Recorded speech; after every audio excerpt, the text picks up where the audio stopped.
Blog Talk Radio.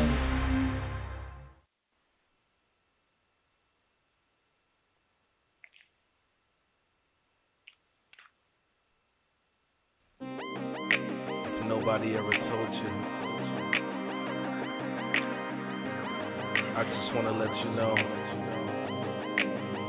that you're beautiful. Never met a girl quite like you. Yeah. Listen. You look so good to me, girl. I just want you in my world. You so beautiful. That's why you touch my soul. Your sexy smile and your pretty eyes make a man wanna go wild. I love your style, girl, you turn me out. I can't help but looking at your sexy lips, sexy hips. Girl, you turn me on. That's why I wrote this song. I want you to come to my home, girl. Just me and you.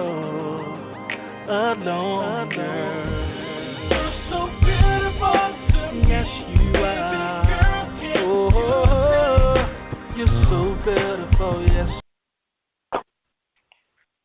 Good morning, everyone. You're listening to Show Talk with Angela Butler. I am Angela Butler. Today's interview is with a gentleman who's going to be a treat for you all. His name is Ulysses. Did I pronounce your name right? Yes, you did. Yes, I did? Okay. And yes. Your last name, correct me, please, if I mispronounce it. Hermonsa? Did I pronounce it right? The name on my birth certificate, Americanized, is Peoples. Okay. All right. Peoples. Okay. All right. And you come from a family of 16 children? Yes. Oh, wow. Wow. And all of you are by your natural birth parents?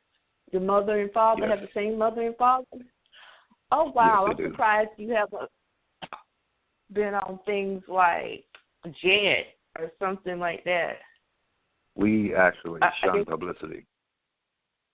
You shun publicity. So this is your first interview? Yes, it is. So talk with Angela Butler. Okay. Ulysses.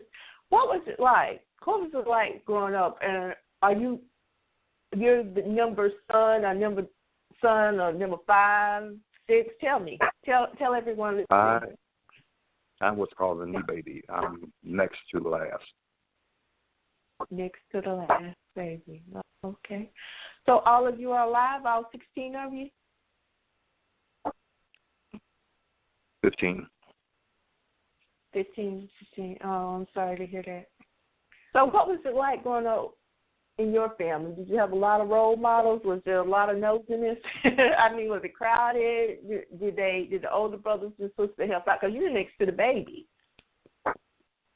It was an unusual experience growing up in a household like that. I didn't realize that it was crowded until I was gone.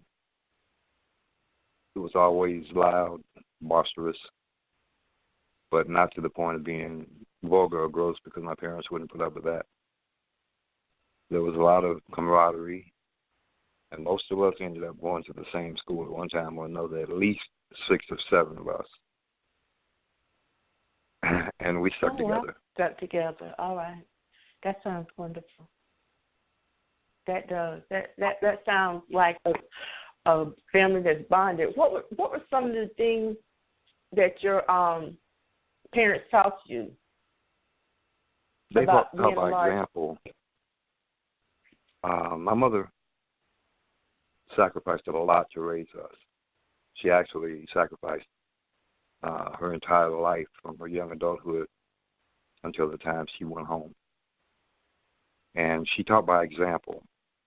She always told us that she wanted us to be more than she was. She wanted us to graduate and go on and do things. And my home life, she showed me charity and love simply by the way she treated people. father was like a silent type, but we knew if we violated beyond bounds, we'd have to see him, and nobody wanted to do that. I remember once we were sitting down to dinner, and we got a knock on the door. And during that time, there were people that they call hobos on your door, and rather than beg, they would ask to do some work. Well, Mom let this guy in, let him wash up and sat him down, and she fed him the last of the food. When he got ready to leave, she gave him $2, which was a lot of money then. And the food that she gave him was what she was supposed to eat. So all of us made sure that she got something from us to make her plate. But that struck me so hard that she would be so generous as to give her food to a stranger for some work. And that's embedded itself in me today. My mother was a giant of a woman. Explain, please. What you mean by giant of a woman? She sounds fantastic. Thanksgiving and kind-hearted. She was. She was. Okay. Yes. So your father was the silent type, and she taught you how to give back and how to be generous and humble and also to help other people. And she taught me to be strong. She taught all of us to be strong. Yes. Very important to be strong. Taught all of you that by talking to you, or like you said earlier, by example. Mostly by example. When she talked, she would sometimes talk about her upbringing, what she went through. But it was always to give us a lesson that she wanted us to have much more than she had when she was growing up. She wanted us to go to school, finish school, and if we wanted to go to college or get a job, be somebody, regardless of what you do. Be somebody.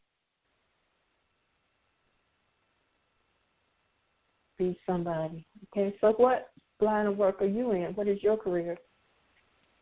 I'm retired. You're retired? Okay. From which career? I was in the medical field. The medical field, okay. So you help people who were ill, okay, to get better. All right. All right. So your mother, did she stay at home? Did she work? Did your father work? My mother was what they call a domestic now, but back then it was a maid. And my dad worked. Okay. Domestic, and your dad worked. All right. They were working people. Yes. Do you work in the church? Did your family? We were all active in the church coming up, and I still am today. God is a very real part of my life. In fact, He's the reason that I'm here. I give Him all the glory and all the praise, because were it not for Him, I wouldn't survive some of the things that I survived.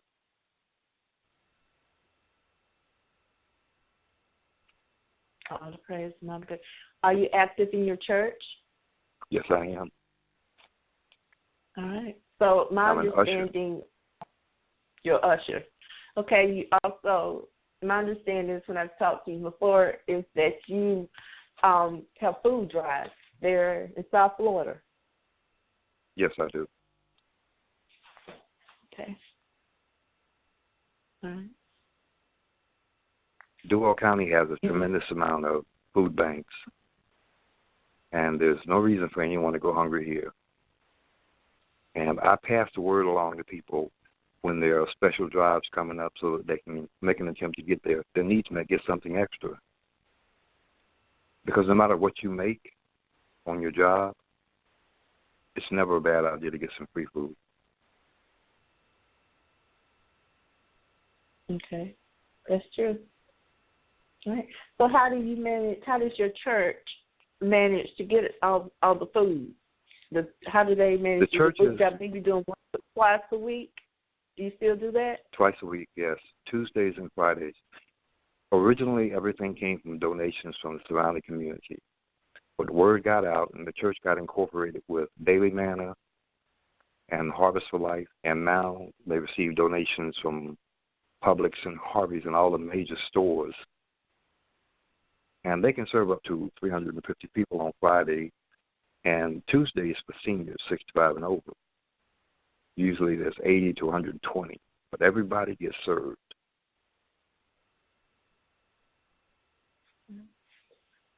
You do it twice a week. I think that's wonderful. Do you know if they do it in other parts of Florida? Food drive? It's done in almost every part of Florida, to my knowledge. But Duval County, I think, has a lock on the number of food banks. There's about 100 here. About 100 people, right? About 100 food banks. 100 food banks. Oh, okay, 100 yes. food banks. Well, no one has to go hungry. No, there's no reason for anyone to go hungry. So do you have, at the food drives, do any of your brothers and sisters, are you all, any of you in Jacksonville, in South Florida? I have a first cousin who lives here. She's disabled. And I have a second cousin who lives here who's active in her church, very active in her church. Okay. All right. To have faith and have a love for people, charity in your heart. I would and like to give back. So, yes. Okay. All right. Okay. You know, when we last talked, I got the impression that you were really helping your family food-wise, cooking and helping to bury people. Is that still true? Yes. Not I am now, so sorry. It's not, but at one time it was. Okay. At one time Not now, was. but at one time it was like that? Yes. Yeah. Okay. All right. Life is a cycle, and death is included in that cycle. It sounded so disheartening and depressing to me. But like I said, you're a loving, kind person. You believe in family. So there's nothing wrong with that. I believe in family tremendously. Yes. Yeah. So do you ever have family reunions? There was just a family reunion last year. I wasn't able to attend because it was on a cruise line, and I was occupied. But, yeah, we have family reunions. We have a large, loving family. Oh, that's wonderful. I think that is so wonderful. That is a blessing. So do all of the brothers and sisters that are living, I believe it's 16 of you and 15 living, do you ever talk? Do you ever get together? Are you all close? Do you talk on the phone? Do you Facebook each other? Do you email each other? We do all of the above. We stay in contact. It might be sporadic at times, but we stay in contact. In contact with each other? Well, that's great. That really is, that you stay in contact with each other. So when you were growing up, you said it was crowded, but you didn't realize that you left home. Were all of you college graduates, or did you all just find good jobs and work when you were younger and middle-aged? We split it. Some went to college, some went to work. I had a middle brother, who I was very, very proud of. He was the manager of Butler Shoe Stores in Pensacola, and I think he was the first black manager. He was extremely smart and very, very driven. But my older brother was my role model. So what was it like when you said it was crowded? I know you sound like Joy, too, that happy. It sounded like kind of happiness. It was loud, but it wasn't vulgar or things like that, or violence and things like that. So how many bedrooms? I mean, just talk about what it was like and what it's like in current day time to have a large family like that. let's just say we had one big out camping in the woods. That's the only way to describe it. Okay. All right. Just said, okay. All right, I'll leave it at that. Okay. All right. So did you follow in your parents' footsteps with, the number of children, or did you decide to keep it down to 1 or 2 or 3? Do you have a lot of nieces, nephews, cousins? Yes, Lord. I have so many. I've been blessed in that respect. Tremendous amount of nieces and nephews. They're all beautiful. They're all very educated.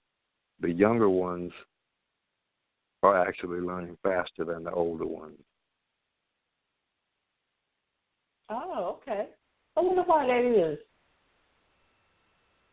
Okay. I think it's early exposure to the electronics of this age. And children have fertile minds, and their minds are very malleable. They can absorb more than perhaps their older siblings could because they weren't exposed to it so much. But you have kids 4 and 5 years old who mastered a computer. I believe that. I know that to be true. I know that to be very true. All right. So do you love children? Do you like children? Yes, I do. And they like me. You do? What were your parents like?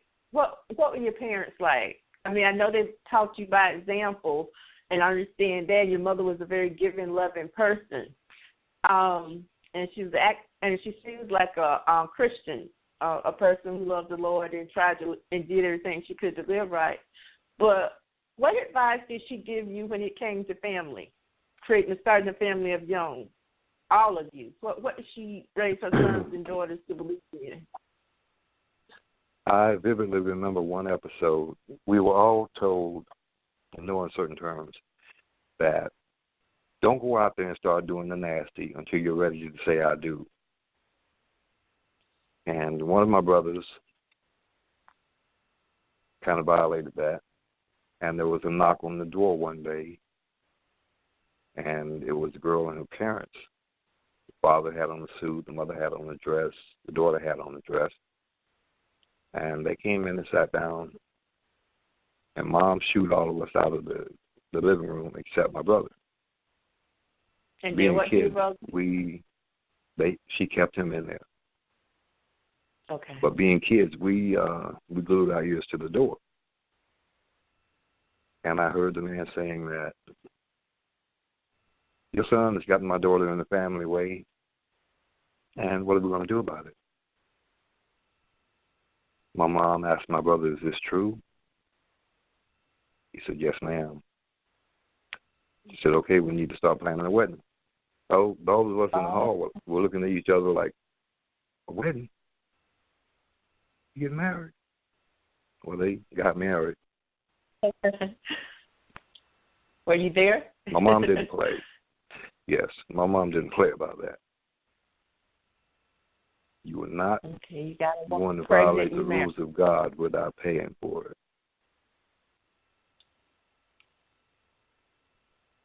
Yes, I remember also that we always woke up to the sound of my mom singing Christian hymns in the kitchen when she was fixing breakfast for us. That's a memory I'll treasure until the day I die, because it set the pace for the way I live. Okay. I can't emulate her because she was such a remarkable person. My mother was not educated. She came from a larger family than us, and she stopped in the 6th grade. That's why she stressed education so much to us. But this woman who people would consider uneducated was one of the sharpest women I've ever known. Couldn't beat her out of a dime at the grocery store. She made absolutely certain we did our homework because she would sit there with us, and what she didn't understand, she would ask us. And once we explained it, she had it. So she was truly a woman, an amazing woman. She was. She was my dear. Okay. She was your what? She was my dear. That was my name for her, my dear. My dear. Oh, okay. Yeah. For your mother. So Tyler Perry didn't come up with that. Your mama, you named your mama that. Okay, I get it. I get it. So it sounds like you had a strong family and a sound upbringing. Yes. Usually when families are that large, it's a lot of chaos, but it doesn't sound like that in your family at all. It sounds like you were well disciplined and loved. We really all grew up knowing that we were loved, that we were cherished. And the only person who strayed from that, unfortunately, was me. I had a wild streak in me, and it came out. But just as the Bible says, raise a child up in the way that he should go, and when he's older, he won't depart from those ways. That's not saying that you won't stray, as in my case. It's simply saying that your upbringing is a hook in your heart and soul. And in the midst of my being stupid and wild, I got a tug, and I couldn't resist it. And I came back to what my mother taught me. Okay. God. Yes. Yeah. God, family, and hard work.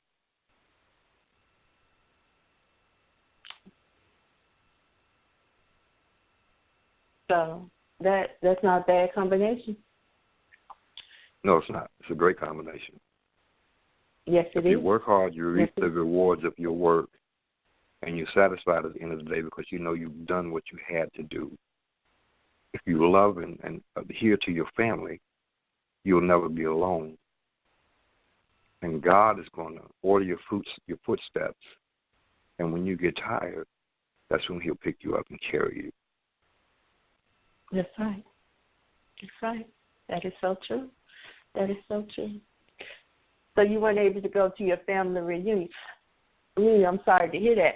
So how? I'm just curious. I have 17 brothers and sisters, but we're not all close. My dad married,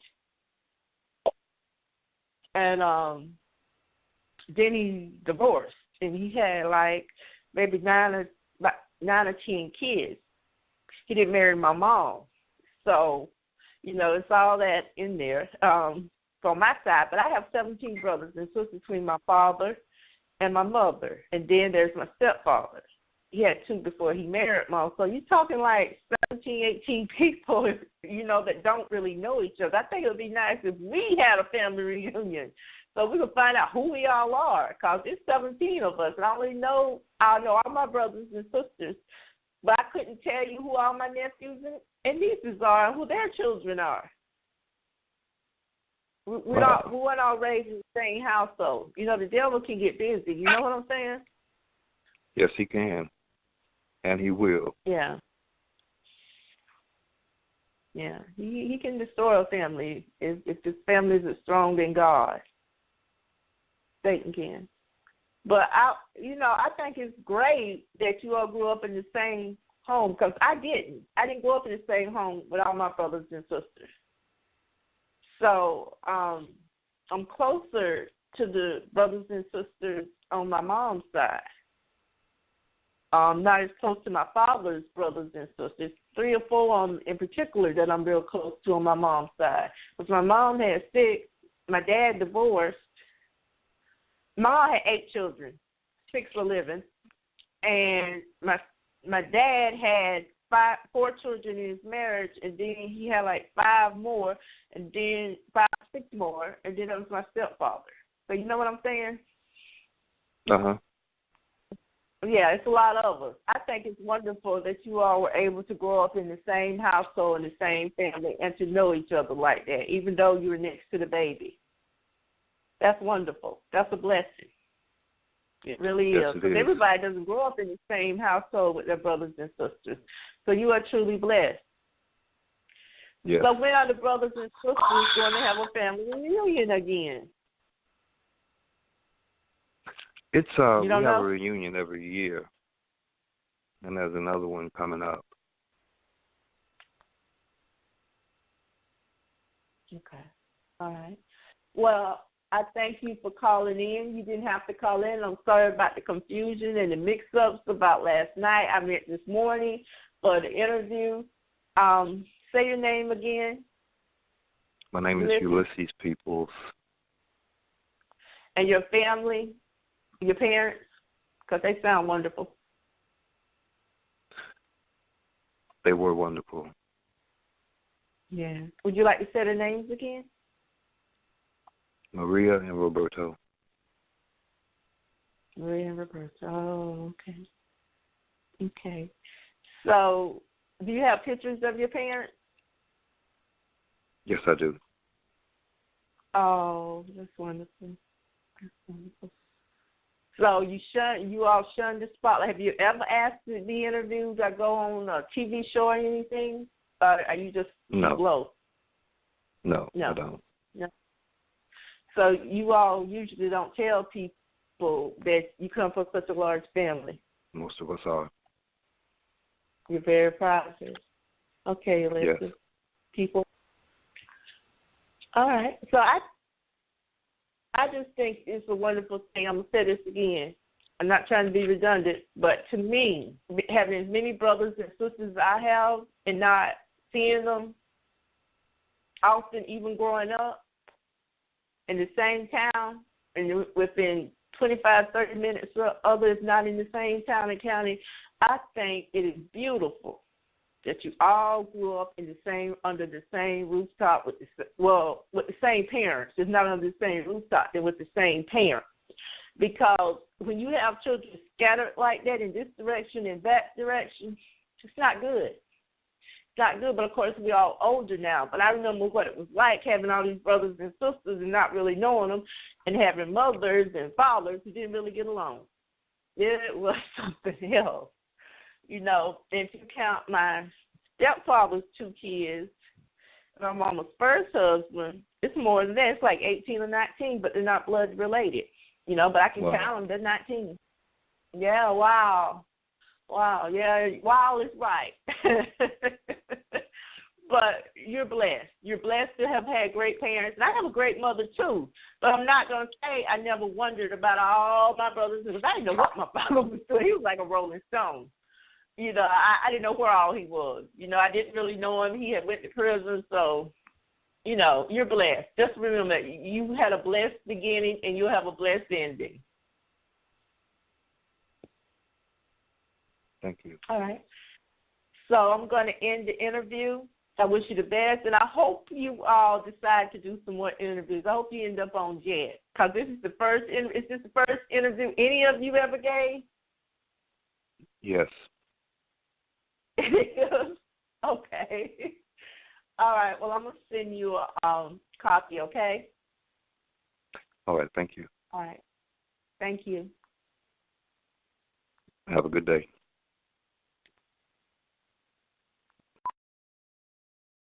Hardee's Happy Hour isn't your average happy hour. From 2 to 5 p.m., double sliders are only $1.25. Call it a charbroiled hour, a double beef hour, a whole lot of melty cheese hour. Call it what you want. Happy Hour at Hardee's is a good call. Offer for a limited time and only between 2 and 5 p.m. Price and participation may vary. Tax not included.